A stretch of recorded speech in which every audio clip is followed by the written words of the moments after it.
Allahümme salli ala Muhammedin ve ali Muhammed. Yaqra mübareket suretel Fatiha messelam. Hörmətli dostlar, değerli cəbhədaşlar, bugün gerçəkdən millətimizin taleyində və tarixində önemli bir gündür. Bugün üzərində dayandığımız, Azərbaycanın həm siyasi, həm iqtisadi, həm mədəni mərkəzi olan bu Bakı şəhərinin azad olunması uğrunda həyatını qurban vermiş Türk əsgərlərinin məzarlığı başındayıq. Ətrafa diqqət etdik.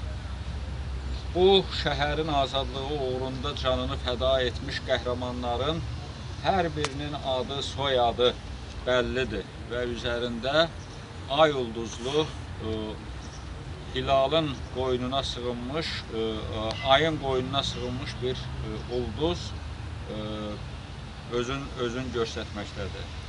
Gerçəkdən mən bir Milli Şura sədri olmaqdan əlavə bir tarixçi olaraq demək istəyirəm ki, Bakı şəhərinin Azərbaycanın paytaxtı, Azərbaycanın bir şəhəri olub-olmaması, burada müsəlmanların, türklərin yaşayıb yaşamamasının həmin devirdə zaman çox sərt qoymuşdur və hadisələr bir qədər də ayrı cür cərəyan etsəydi, bu şəhəri bizim itirmək qorxumuz vardı. Xüsusilə böyük güclər, o cümlədən Rusiya və digər ölkələr həmişə danışıqlarda şərt olaraq irəli sürürdülər ki, Bakı istisna olmaqla qalan torpaqları biz Azərbaycan dövləti olaraq tanımağa hazırıq. Və bu qəhrəmanların, Qafqaz İslam ordusunun, bu ordu Osmanlı nizami hərbi hissələrindən və Azərbaycan könüllülərindən təşkil olunmuşdur. Doğrudan da Gəncədən Bakıya doğru bir tarix yaratdılar, bir hekayə yazdılar. Dəmir yolu boyunca Bakıya doğru Qafqaz İslam ordusunun yürüyüşü dramatik bir tarix idi. Yol boyu bütün yaşayış məntəqələrin və o cümlədən Şamaxı şəhərin azad edə gəlib çıxdılar Bakı astanasına. Nə üçün məhz Bakı sentyabrın 15-də azad olundu? Onun özünün də tarixi bir mənası var. Həmin gün müqəddəs Qurban bayramı idi və Osmanlı İmperatorluğunun hərbi naziri Ənvər Paşanın direktivində göstərilirdi ki, müsəlmanlar müqəddəs Qurban bayramın öz doğma şəhərlərində qeyd eləməlidirlər. Ona görə də Bakının azad edilmə əməliyyatı sentyabrın 15-nə təyin edilmişdi və doğrudan da qəhrəman Türk ordusunun, qəhrəman Azərbaycan ordusunun apardığı böyük döyüş əməliyyatı nəticəsində bu şəhər azad olundu. Həmin devirdə Azərbaycandan Rəsulzadə başda olmaqla bir heyət İstanbulda bir konferans hazırlıqları ilə bağlı bulunmuşdular. Və Rəsulzadə öz xatirələrində yazır ki, Ənvər Paşa otelə telefon açdı və birinci sözü bu oldu. Emin bəy, gözün aydın, Bakı azad olundu. Və həmin gün deyir İstanbulda iki qurban kəsildi.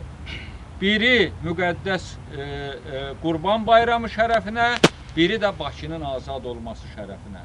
Bax, bizim qardaşlığımız, bizim dostluğumuz bu müqəddəs gündə bir vəhdət təşkil etdi və doğrudan da Bakı azad olunduqdan sonra əbədi olaraq, tarixi olaraq, mədəni olaraq, iqtisadi olaraq ölkəmizin paytaxtına çevrildi. Əminliklə deyirəm ki, bugün sentyabrın 15-i çox müqəddəs bir gündür, çox tarixi bir gündür və belə hesab edirəm ki, bugün Azərbaycanın təqvimində bayramlar sırasına daxil olmalıdır. Ən azından paytaxt günü kimi qeyd edilməlidir. Çünki bu günün, bu qurtuluşun millətimizin taleyində və tarixində böyük rol olub, müstəsna rol olub və bu bizim millətimizin boynunda böyük bir borcdur. Nə qədər Azərbaycan xalqı, Azərbaycan milləti var, bugün həmişə qeyd olunacaq, tarixin yaddaşına həkk olunacaq və Azərbaycanın gələcək nəsilləri də bugünün qədrini biləcək. Sağ olun.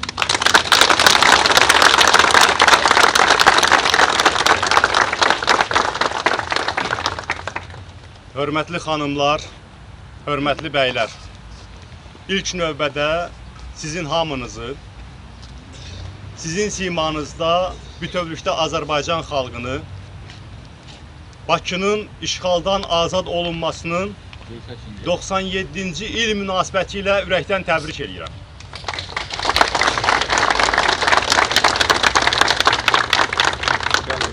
Bayramınız mübarək olsun.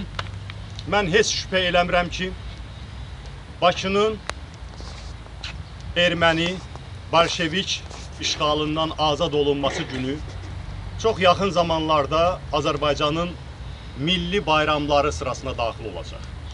Bu bizim borcumuzdur. Bakının işğaldan azad olunması şəxsən mənim aləmimdə Azərbaycan Xalq Cumhuriyyətinin elan olunmasından sonra Azərbaycan tarixinin ən əlamətdar günüdür.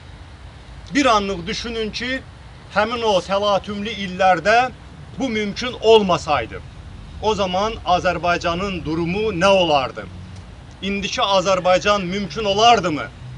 Amma o təlatümlü illərdə bilirik ki, cızılmış sərhədlər sonradan bir çox millətlərin taleyini müəyyənləşdirdi. Və nə yaxşı ki, o zaman Türkiyədən gələn qardaşlarımızın köməkliyi ilə, Azərbaycan könüllülərinin yaxından iştirakı ilə biz Bakını işğaldan azad edə bilmişik. Bakının işğaldan azad edilməsi Azərbaycan-Türkiyə qardaşlığının birbaşa rəmzidir. Və bu abidə mən demək olar ki, hər il bura gələndə bunu vurğuluyuram. Təkcə burada Bakı uğrunda canını vermiş bu Türk şəhidləri üçün qoyulmuş abidə deyil, mənim aləmimdə həm də Azərbaycan-Türkiyə qardaşlığına qoyulmuş abidədir. Bu abidə bizim nə qədər yaxın olduğumuzun əyani sübutudur. Bilirsiniz, ilk baxışda belə görünür ki, qardaşlığın, bu qədər yaxın olmanın sübuta nə ehtiyacı var ki? Amma bu ilk baxışda belədir. Çünki bu qardaşlığı istəməyən olduqca çoxlu qüvvələr var. Olub və var. O zaman da, indi də Azərbaycanın müstəqilliyini istəməyən qüvvələr bu qardaşlığa əl uzadıblar. Türkiyənin güclənməsini istəməyən qüvvələr bu qardaşlığa əl uzadıblar. 100 il keçir aradan. O zaman necə fitnə fəsad salırdılarsa aramıza, bugün də o fitnə fəsadları salmağa çalışırlar. Hər vəclə çalışırlar ki, Azərbaycanla Türkiyə arasındakı təbii qardaşlığa kölgə salsınlar. Böhtanlar deyilir, tarix saxtalaşdırılır. Azərbaycan üçün, Bakı üçün tökülmüş qanların qiyməti verilməməyə çalışır. Amma xalqımız qədir biləndir. Azərbaycan Xalq Cəbhəsi, Milli Şurada, bütövlükdə aktiv vətəndaş cəmiyyətində təmsil olunan insanlar bununla haqqın qalib gəlməsinə imkan verməzlər. Baş vermiş hadisələr 15 sentyabrda Bakının Türk və Azərbaycanlı könüllülərin ordusu ilə birlikdə azad olunması iki fərqli məqamın da üzərinə işıq salır. Biri bundan ibarətdir ki, fikir verin, bu qardaş xalqların hökumətləri fərqli ola bilir. Bugün də fərqlidir, dünən də fərqlidir, 97 il bundan qabaq da fərqlidir. Azərbaycanda ən mütərəqqi bir respublika elan olunmuşdur. Ən mütərəqqi bir respublika. Bütün şərq üçün nümunə olan, şərq monarxiyalarını silkələyən bir respublika qurulmuşdur. Amma Osmanlı hələ mövcud idi, sülalə idi. Amma buna baxmayaraq, qardaşlıq duyğuları o qədər möhkəm idi ki, əslində sinfi cəhətdən, ideoloji baxımdan 180 dərəcə bir-birinə zidd olan iki hökumət yalnız qardaş olduqlarına görə bir-birinə dəstək verdilər. Başqa bunu necə eləmək olardı ki?